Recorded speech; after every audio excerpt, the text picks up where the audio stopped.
Barnaby Rudge by Charles Dickens. Chapter 9. Chroniclers are privileged to enter where they list, to come and go through keyholes, to ride upon the wind, to overcome, in their soarings up and down, all obstacles of distance, time, and place. Thrice blessed be this last consideration, since it enables us to follow the disdainful Miggs even into the sanctity of her chamber, and to hold her in sweet companionship through the dreary watches of the night. Miss Miggs, having undone her mistress, as she phrased it, which means assisted to undress her, and having seen her comfortably to bed in the back room on the first floor, withdrew to her own apartment in the attic story. Notwithstanding her declaration in the locksmith's presence, she was in no mood for sleep. So putting her light upon the table, and withdrawing the little window curtain, she gazed out pensively at the wild night sky. Perhaps she wondered what star was destined for her habitation when she had run her little course below. Perhaps speculated which of these glimmering spheres might be the natal orb of Mr. Tappertit. Perhaps marvelled how they could gaze down on that perfidious creature, man, and not sicken and turn green as chemists' lamps. Perhaps thought of nothing in particular. Whatever she thought about, there she sat, until her attention, alive to anything connected with the insinuating prentice, was attracted by a noise in the next room to her own. His room, the room in which he slept and dreamed, it might be, sometimes dreamed of her. That he was not dreaming now, unless he was taking a walk in his sleep, was clear, for every now and then there came a shuffling noise, as though he were engaged in polishing the whitewashed wall, then a gentle creaking of his door, then the faintest indication of his stealthy footsteps on the landing-place outside. Noting this latter circumstance, Miss Miggs turned pale and shuddered, as mistrusting his intentions, and more than once exclaimed below her breath, "Oh, what a providence it is, as I am bolted in!" Which, owing doubtless to her alarm, was a confusion of ideas on her part between a bolt and its use, for though there was one on the door, it was not fastened. Miss Miggs' sense of hearing, however, having as sharp an edge as her temper, and being of the same snappish and suspicious kind, very soon informed her that the footsteps passed her door, and appeared to have some object quite separate and disconnected from herself. At this discovery she became more alarmed than ever, and was about to give utterance to those cries of "Thieves!" and "Murder!" which she had hitherto restrained, when it occurred to her to look softly out, and see that her fears had some good palpable foundation. Looking out accordingly, and stretching her neck over the handrail, she descried, to her great amazement, Mr. Tappertit completely dressed, stealing downstairs one step at a time, with his shoes in one hand and a lamp in the other. Following him with her eyes, and going down a little way herself to get the better of an intervening angle, she beheld him thrust his head in at the parlour door, draw it back again with great swiftness, and immediately begin a retreat upstairs with all possible expedition. "Here's mysteries," said the damsel, when she was safe in her own room again, quite out of breath. "Oh, gracious, here's mysteries." The prospect of finding anybody out in anything would have kept Miss Miggs awake under the influence of henbane. Presently she heard the step again, as she would have done if it had been that of a feather endowed with motion and walking down on tiptoe.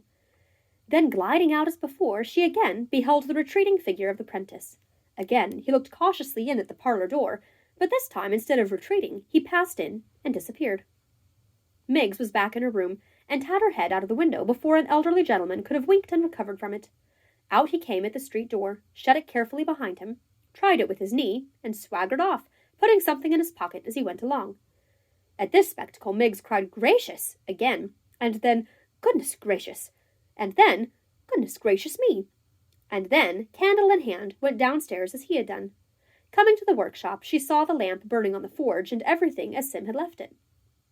"Why, I wish I may only have a walking funeral, and never be buried decent with a mourning coach and feathers, if the boy hasn't been and made a key for his own self," cried Miggs. "Oh, the little villain!" This conclusion was not arrived at without consideration, and much peeping and peering about, nor was it unassisted by the recollection that she had on several occasions come upon the prentice suddenly, and found him busy at some mysterious occupation. Lest the fact of Miss Miggs calling him, on whom she stooped to cast a favourable eye, a boy, should create surprise in any breast, it may be observed that she invariably affected to regard all male bipeds under 30 as mere chits and infants, which phenomenon is not unusual in ladies of Miss Miggs' temper, and is indeed generally found to be the associate of such indomitable and savage virtue. Miss Miggs deliberated within herself for some little time, looking hard at the shop door while she did so, as though her eyes and thoughts were both upon it, and then, taking a sheet of paper from a drawer, twisted it into a long, thin, spiral tube. Having filled this instrument with a quantity of small coal dust from the forge, she approached the door, and dropping on one knee before it, dexterously blew into the keyhole as much of these fine ashes as the lock would hold. When she had filled it to the brim in a very workmanlike and skilful manner, she crept upstairs again, and chuckled as she went. "There," cried Miggs, rubbing her hands. "Now let's see whether you won't be glad to take some notice of me, mister.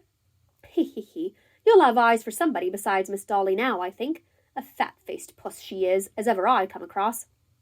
As she uttered this criticism, she glanced approvingly at her small mirror, as who should say, "I thank my stars that can't be said of me," as it certainly could not, for Miss Meg's style of beauty was of that kind which Mr. Tappertit himself had not inaptly termed, in private, scraggy. "I don't go to bed this night," said Miggs, wrapping herself in a shawl, and drawing a couple of chairs near the window, flouncing down upon one, and putting her feet upon the other, "till you come home, my lad." "I wouldn't," said Miggs viciously. "No, not for £45." With that, and with an expression of face in which a great number of opposite ingredients, such as mischief, cunning, malice, triumph, and patient expectation, were all mixed up together in a kind of physiognomical punch, Miss Miggs composed herself to wait and listen, like some fair ogress who had set a trap and was watching for a nibble from a plump young traveller. She sat there with perfect composure all night. At length, just upon break of day, there was a footstep in the street, and presently she could hear Mr. Tappertit stop at the door.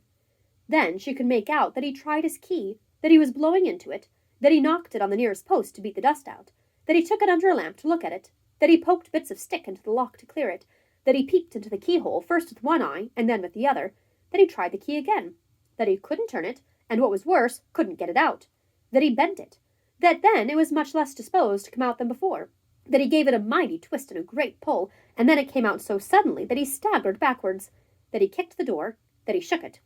Finally, that he smote his forehead and sat down on the step in despair. When this crisis had arrived, Miss Miggs, affecting to be exhausted with terror, and to cling to the window-sill for support, put out her nightcap, and demanded in a faint voice who was there. Mr. Tappertit cried, "Hush!" and, backing into the road, exhorted her in frenzied pantomime to secrecy and silence. "Tell me one thing," said Miggs. "Is it thieves?" "No, no, no," cried Mr. Tappertit. "Then," said Miggs, more faintly than before, "it's fire. Where is it, sir? It's near this room, I know. I've a good conscience, sir, and would much rather die than go down a ladder. All I wish is, respecting my love to my married sister, Golden Lion Court, number 27, second bell-handle on the right-hand door-post." "Miggs," cried Mr. Tappertit, "don't you know me? Sim, you know, Sim." "Oh, what about him?" cried Miggs, clasping her hands. "Is he in any danger? Is he in the midst of flames and blazes? Oh, gracious, gracious!" "Why, I'm here, ain't I?" rejoined Mr. Tappertit, knocking himself on the breast. "Don't you see? What a fool you are, Miggs." "There," cried Miggs, unmindful of this compliment. "Why, so it— Goodness, what is the meaning of— If you please, ma'am, here's—" "No, no," cried Mr. Tappertit, standing on tiptoe, as if by that means he, in the street, were any nearer being able to stop the mouth of Miggs in the garret. "Don't. I've been out without leave, and something or another's the matter with the lock. Come down and undo the shop window, that I may get in that way." "I dursn't do it, Simmum," cried Miggs, for that was her pronunciation of his Christian name. "I dursn't do it, indeed. You know as well as anybody how particular I am, and to come down in the dead of night, when the house is wrapped in slumbers and wailed in obscurity—" And there she stopped and shivered, for her modesty caught cold at the very thought. "But, Miggs," cried Mr. Tappertit, getting under the lamp that she might see his eyes, "my darling Miggs," Miggs screamed slightly, "that I love so much and never can help thinking of," and it is impossible to describe the use he made of his eyes when he said this. "Do, for my sake, do." "Oh, Simmum," cried Miggs, "this is worse than all. I know if I come down you'll go, and—" "And what, my precious?" said Mr. Tappertit. "And try," said Miggs hysterically, "to kiss me, or some such dreadfulness. I know you will." "I swear I won't," said Mr. Tappertit with remarkable earnestness. "Upon my soul, I won't. It's getting broad day, and the watchman's waking up. Angelic Miggs, if you'll only come and let me in, I promise you faithfully and truly I won't." Miss Miggs, whose gentle heart was touched, did not wait for the oath, knowing how strong the temptation was, and fearing he might forswear himself, but tripped lightly down the stairs, and with her own fair hands drew back the rough fastenings of the workshop window. Having helped the wayward prentice in, she faintly articulated the words, "Simmum is safe," and, yielding to a woman's nature, immediately became insensible. "I knew I should quench her," said Sim, rather embarrassed by the circumstance. "Of course I was certain it would come to this, but there was nothing else to be done. If I hadn't eyed her over, she wouldn't have come down. Here, keep up a minute, Miggs. What a slippery figure she is. There's no holding her comfortably. Do keep up a minute, Miggs, will you?"